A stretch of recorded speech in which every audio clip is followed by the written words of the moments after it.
All right, tonight the I-Team continues its look at Milwaukee Police and the use of force and a department policy called duty to intervene.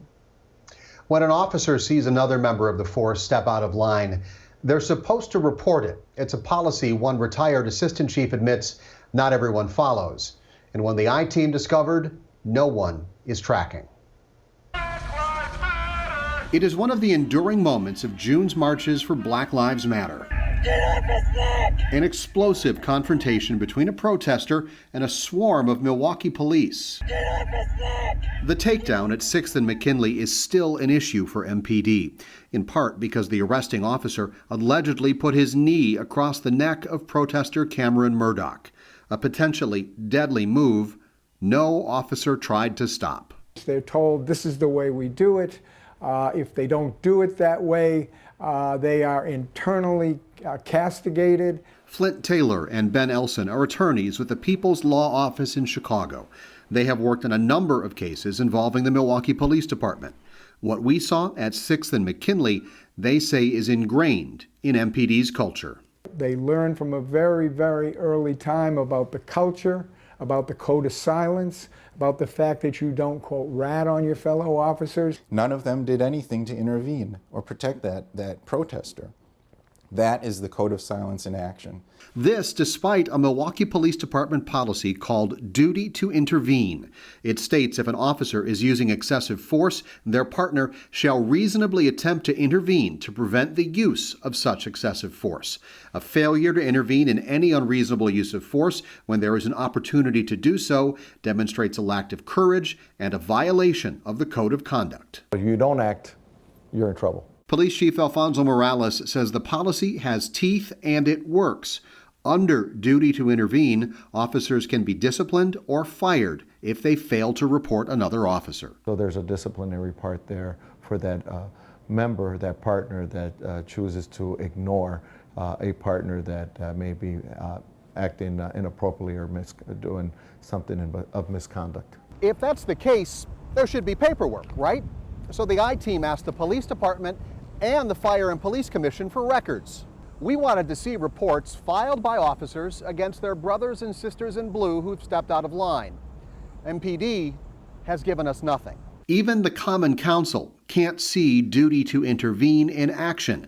When Alderman Khalif Rainey asked about it back in June, he was told police don't keep track of how this rule is enforced. We're turning something into something that it's not. It's simply a term. It's not a data point.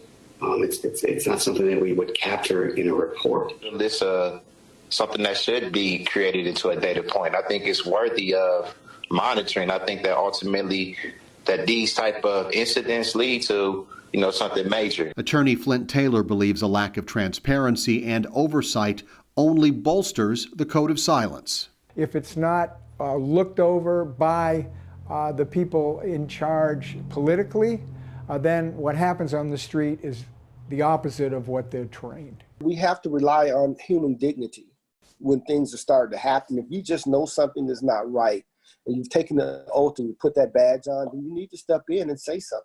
Ray Banks is a retired assistant police chief. He says the code of silence label is not fair to officers who follow their duty.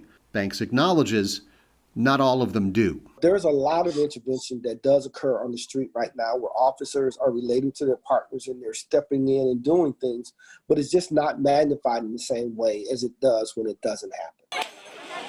When it doesn't happen, citizens get hurt. The police department gets sued and tensions get frayed. For example, the 3 police officers who just stood there while Officer Derek Chauvin kneeled on George Floyd's neck for 9 minutes. If someone would have taken maybe 2 to 3 seconds to intervene with George Floyd, he would still be alive. Retired Chief Banks says it is still essential. A, it saves lives. B, it saves jobs.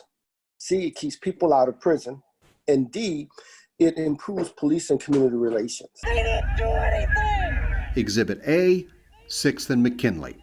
The protester, Cameron Murdoch, is now suing police for what happened here.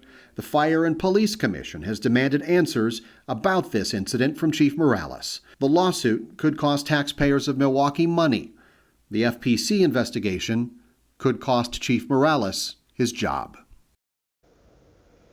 Again, Milwaukee Police provided no response to our request for records. MPD did tell us it is investigating the officer's use of force in that arrest at 6th and McKinley. You can watch this full story along with part 1 of the I-Team's investigation into use of force. Find both of them on the I-Team page at tmj4.com.